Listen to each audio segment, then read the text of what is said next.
What if I told you the story of the Kundapura church is not just history, it's a battlefield miracle?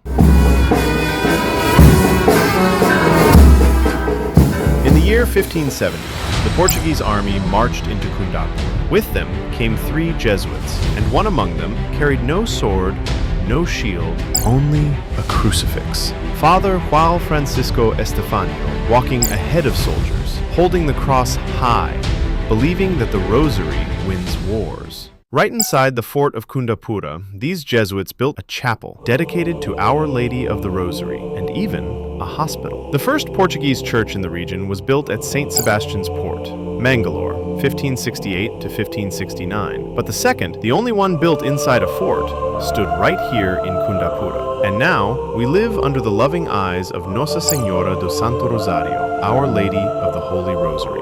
She protected this land once, and she protects us still.